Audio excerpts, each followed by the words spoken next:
योगी सरकार के बुलडोजर ने आज वर्दी को बदनाम करने वाले खलनायक के ठिकाने को तबाह कर दिया।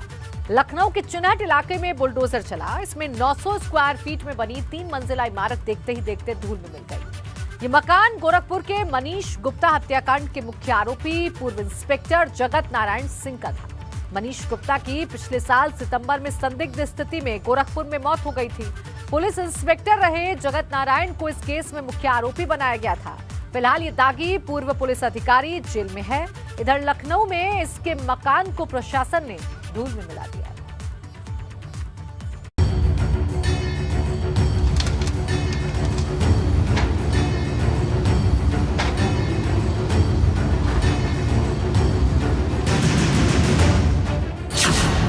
सूली पर चढ़ा वसूली का मकान। वर्दी वाले खलनायक का अवैध ठिकाना ध्वस्त। बुलडोजर ने ढहा दिया आरोपी पूर्व इंस्पेक्टर का 3 मंजिला मकान। लखनऊ में इस मकान पर चलते बुलडोजर को गौर से देखिए। यह आलिशान इमारत जिस शख्स के नाम थी उसे आप भूले नहीं होंगे। नाम है जगत नारायण सिंह। ये वही आरोपी पूर्व इंस्पेक्टर है जिस पर गोरखपुर के रामगढ़ ताल थाना इलाके में तैनाती के दौरान कानपुर के कारोबारी मनीष गुप्ता की हत्या का पिछले साल आरोप लगा था।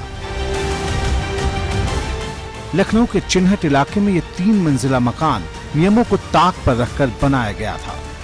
सतरिक रोड पर देवराजी विहार में बना ये मकान बनाते वक्त जगत नारायण सिंह ने एलडीए से नक्शा तक पास कराने की कोई जरूरत नहीं समझी थी। इसी वजह से अब इसे ढहा दिया गया है। गोरखपुर के होटल में कानपुर के कारोबारी मनीष गुप्ता की हत्या के मुख्य आरोपी इंस्पेक्टर जगत नारायण सिंह के चिन्हट स्थित आवास पर बुलडोजर चल रहा है। मुख्यमंत्री योगी आदित्यनाथ के आदेश पर आज दोपहर से एलडीए की टीम यहां पर पहुंची और लगातार बुलडोजर से मकान को ढहाने की कार्रवाई कर रही है। ये मकान बहुत पॉश इलाके में है और इस समय वर्तमान कीमत इसकी करीब 3 से 4 करोड़ रुपए बताई जा रही है। हम आपको दिखाते हैं ये नोटिस जो एलडीए की तरफ से लगाया गया है बुलडोजर से मकान गिराने का, लखनऊ विकास प्राधिकरण, और इसमें साफ लिखा है प्रिंस जगत नारायण सिंह, यानी यही इंस्पेक्टर जगत नारायण सिंह, इन्हीं का मकान है ये और उसके ये कार्रवाई हो रही है। देखिए सामने बुलडोजर लगातार कार्रवाई कर रहा है और ध्वस्तीकरण का जो आदेश है वो यहाँ पर अभी लागू हो गया है। एक एक कोना कोना तोड़ा जा रहा है। कॉर्नर का मकान है ये और करीब 11 साल पहले एलडीए से बिना परमिशन के ये मकान बनाया गया था। इस इमारत में 10 से ज्यादा कमरे हैं। मकान की कीमत 1 करोड़ से ज्यादा की है। एलडीए और स्थानीय पुलिस की मौजूदगी में इस बिल्डिंग को अब ध्वस्त कर दिया गया है। आपको याद होगा कि पिछले साल सितंबर में कानपुर के कारोबारी मनीष गुप्ता गोरखपुर अपने 2 साथियों के साथ घूमने गए थे। वे गोरखपुर के होटल कृष्णा पैलेस में ठहरे थे जहां से उनकी संदिग्ध मौत की खबर आई। परिजनों ने आरोप लगाया था कि वसूली के नाम पर होटल पहुंचे इंस्पेक्टर जगत नारायण सिंह और दूसरे पुलिसकर्मियों ने जानलेवा पिटाई कर इन्हें मार डाला था। कारोबारी मनीष गुप्ता की पत्नी मीनाक्षी की शिकायत पर मुकदमा दर्ज किया गया था। इसके बाद रामगढ़ ताल थाने के तत्कालीन इंस्पेक्टर सहित 6 पुलिसकर्मियों के खिलाफ हत्या का केस दर्ज कराया गया था। आरोपी पुलिसकर्मियों को तब सस्पेंड कर दिया गया था।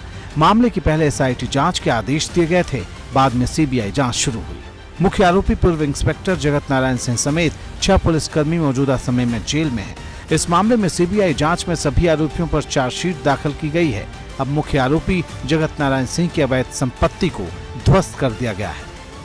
मुख्यमंत्री का बुलडोजर, योगी आदित्यनाथ का चर्चित बुलडोजर, जो सबसे पहले सरकार बनने के बाद योगी 2.0 के बाद सबसे पहले हजरतगंज के एक अपार्टमेंट में चला था जो अवैध रूप से बना हुआ था। उसके बाद जानकीपुरम के एक स्कूल की जो प्रबंधन है उसने जमीन पर कब्जा करके एक कॉम्प्लेक्स बनाया था, उस पर चला। और यह तीसरी कार्रवाई है, यानी अब तक जो भी कार्रवाइयाँ हुई हैं उसमें यह तीसरी कार्रवाई है जिसमें बुलडोजर चल रहा है। और बहुत सारे यहाँ जो मजदूर हैं वो भी बुलाए गए। ये देखिए खिड़की टूटी हुई पड़ी है रास्ते में, ऐसे तमाम जो कंस्ट्रक्शन है वो बिखरा हुआ है। यहाँ पर जो ध्वस्तीकरण इत्यादि की कार्रवाई है वो एक न्यायिक प्रक्रिया के पूर्ण होने के बाद ही की जाती है और यह सुनिश्चित कराया जाता है कि जो भी ध्वस्तीकरण हो रहा है वो एक प्रॉपर लीगल प्रोसीजर फॉलो करने के बाद ही हो और विशेषकर उन लोगों पे जिन्होंने अवैध तरीके से या अवैध ज़मीन पे, सरकारी ज़मीन पे, नजूल की ज़मीन पे कब्जा कर रखा है और अपने रसूख के कारण लोगों को धमका चमका के इस तरह की चीज़ें कर रहे हैं। राज्य के सबसे संगीन मामलों में से एक के मुख्य आरोपी के ठिकाने पर हुई ये कार्रवाई बताने को काफी है कि अवैध कमाई और नियमों को ताक पर रखकर किए गए निर्माण का अंजाम क्या होता है। लखनऊ से अनुभव शुक्ला के साथ विवेक त्रिपाठी की रिपोर्ट।